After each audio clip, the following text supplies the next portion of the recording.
Squirrels!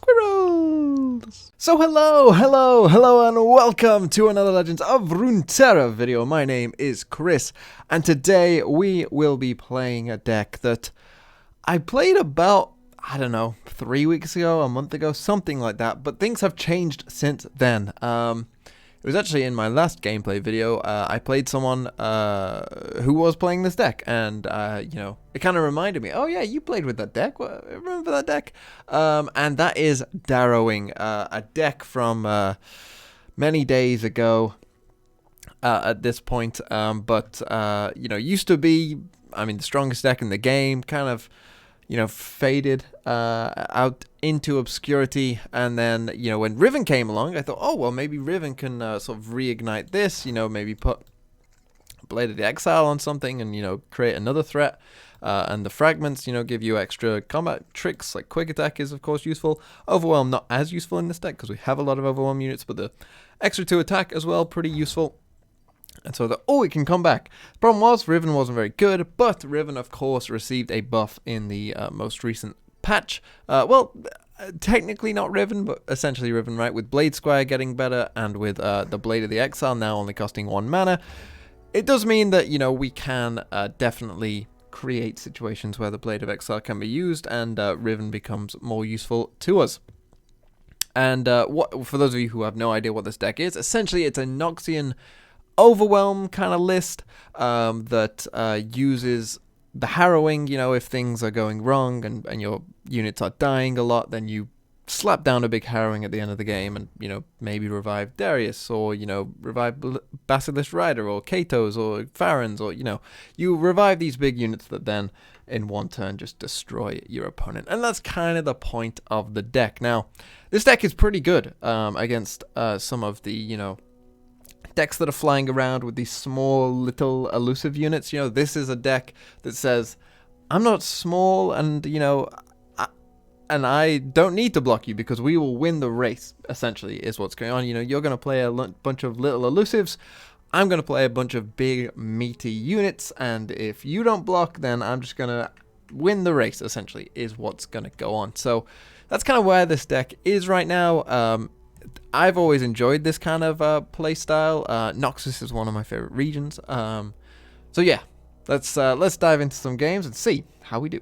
Ooh, not one of our better matchups, I wouldn't have thought. A classic Ashe Sejuani. I think our best hope is to just kind of go under them, as you know, and go as quick as we can. Fervor could be decent. Kills Ashe, which could be important. Not the most aggressive hand we could have got. Another Fervor. Again, for Culling Strike and stuff like that, you know, this could always be used. Let's see if we find a 2-drop. We do not. We find a Harrowing, which is better for our Basilisk Rider odds, of course. See if they drop something on 2. Avarice and Sentry, the 5-1. Travarian Glory Seeker, there it is. Which, if he comes in with, you know, an Ice Veil Archer or something, we can even further this if we wish. We might have to play it somewhat defensively, particularly finding 2 of them. Yeah, not much to do this turn. No attack from him either. So we're both playing a bit slow. I think I will go for you.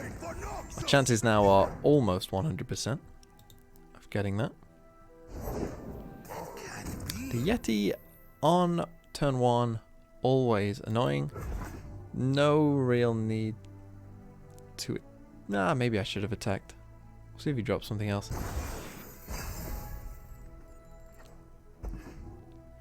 Brother's Bond. That could actually be somewhat useful. Are we shot? Okay, he doesn't grab that. But he's playing a lot of big units. I guess I can sacrifice my units considering I've got double Harrowing. I might have to. Though if I play Riven and play the Brothers Bond,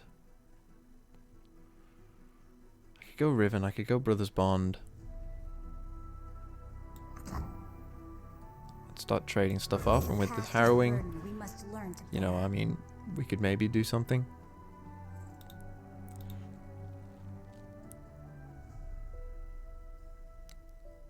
You know, I could trade this into this. I'm taking 5 here. But a lot of the 5 health units will be going. I mean 5 attack units even. Is that all you got? I think we do have to play somewhat defensively. With double harrowing in hand, it's a bit awkward. We'll see if there's like a flash freeze here. That would mean we could maybe further.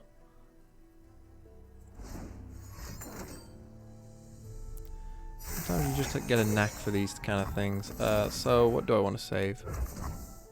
Probably you, right?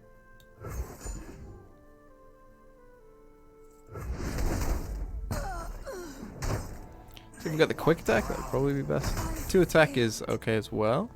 We can maybe use Kato here and try and trade off. We have to hope for no more flash freezes and the like. Let's go for you. If he passes here, I'll pass right back. We are not playing into a harsh winds like this.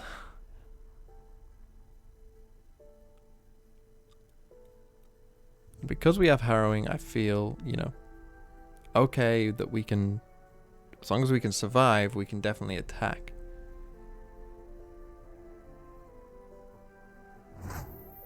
Yeah. We'll just take our mana advantage there. Second Kato is interesting. See, blocking wise, I will take it because we've got harrowing in hand. So this just means that next turn I will pretty much guarantee harrowing. It's Troll Chant, okay. Just saving both of his units. Again, I could further. I want to further here. Further go on you. It's only 1 unit. Man, Troll Chant's so good, right? That card is insanely good.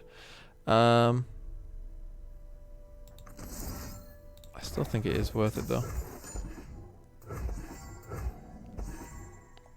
See if he has another one. Ah, maybe I shouldn't have done that. I do need to harrowing next turn. So I do need the spell mana, so I can't play this Kato. Okay, second Troll Chant, so we get them both out. Which is handy. As they are, you know, very good against us again. So I'll play you. I hope that was mud. How many units have died? I know a Kato, I'm pretty sure 4 have died, so we'll do a harrowing now anyway. Come on in. But yeah, this is a rough matchup. Potentially go for this as well. Another Blade Squire. So we get these units here. We can play this Blade Squire as well, which can be useful. We can give Riven Overwhelm, perhaps.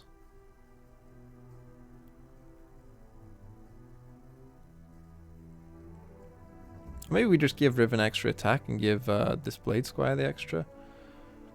That might be the most useful. Okay, that's not as big of a deal here. So yeah, we want to do this. We want to go you, onto you. Attack with them. Not risk this Blade Squire just yet.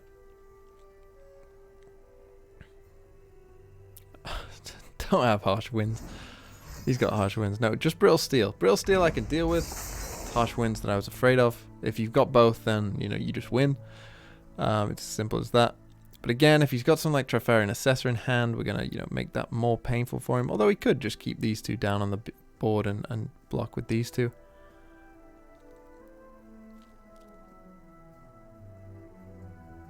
He's thinking about it. No more hesitation.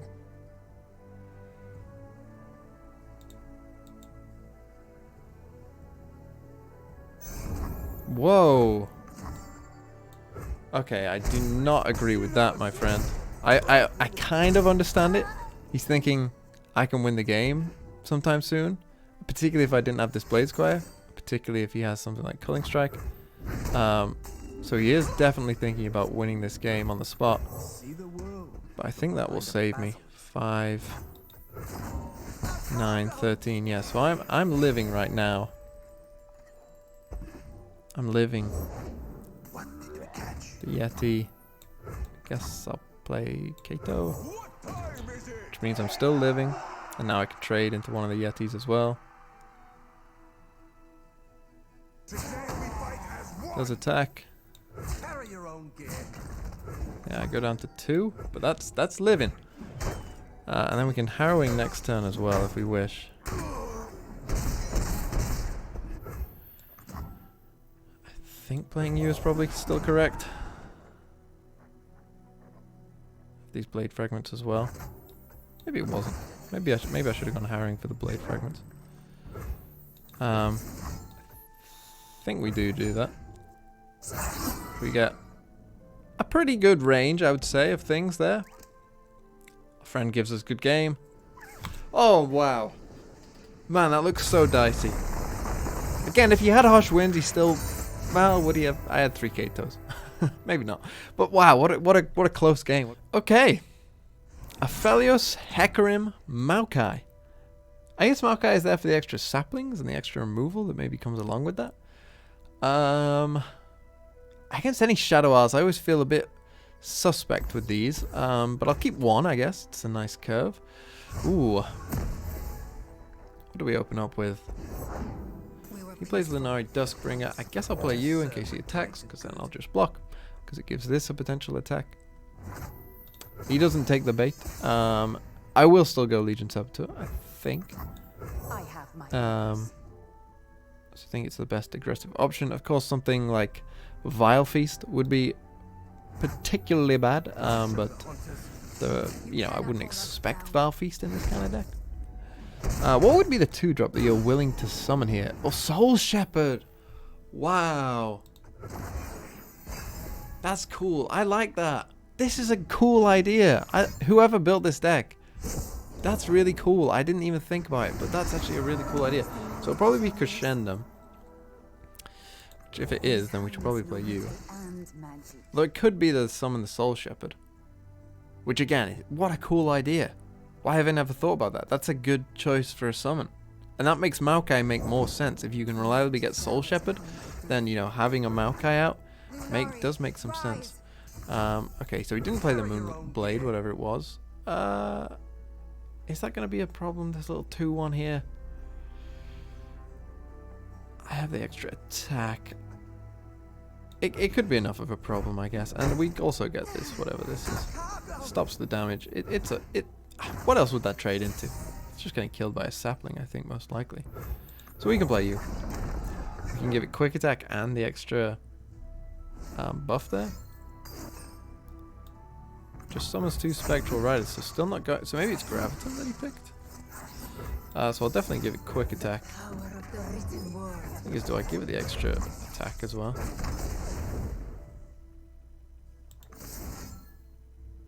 Why not? Why not, I say. Next time we can go this into this. Depending on what he does, of course. But, getting the Blade of the Exile, if we can get on something big, then that could win us a game. It would be nice if Blade of the Exile could win a game. I like this idea. Did he not pick Crescendo? He's one of the 3/3s. I might have to try this. This is such a good idea that I might have to try this. I love when people play weird stuff. Because it gives people like me ideas. And I can steal them. Yeah, what a cool idea. I'm not sure what moon weapon he picked. He might have misplayed that. Because I think he might have thought he had less time than he did. What's that? Is that the deal 3 damage? It very well could be. He did pick Crescendo. I'm thinking this is Soul Shepherd. It's Shark Chariot. That's interesting as well. I mean, I guess you could run both. It seems a bit odd. I think Soul Shepherd and just going Soul Shepherd might be a better option, particularly with Maokai. But I'm not gonna say it's definitely wrong. Does it tell me which one he went for? Phase Calibrum, which is the 3 damage. So yeah, so he does want the extra 3 damage, which probably means he wants to play it right now, which means I will be taking out this Aphelios. There's no way I can let this Aphelios just keep generating that much value. That would just be too much. Although I could go face. I could go face and then Darius would be more, but I'm afraid of Gravitum. Take Cerebum. not grabbed him, which is interesting. I mean, I can just obviously take that hit. I'm gonna have to build the Soul Shepherd deck. I think I am gonna go Darius here. There's no way I can't, right? I'll handle this myself. Like, between these two, they should be able to get the damage. I mean, we might just win here, to be honest, yeah. Bang! I'm gonna try that deck with Soul Shepherd. That might be tomorrow's video. Thank you for that idea, my friend. Yeah. Great win, though.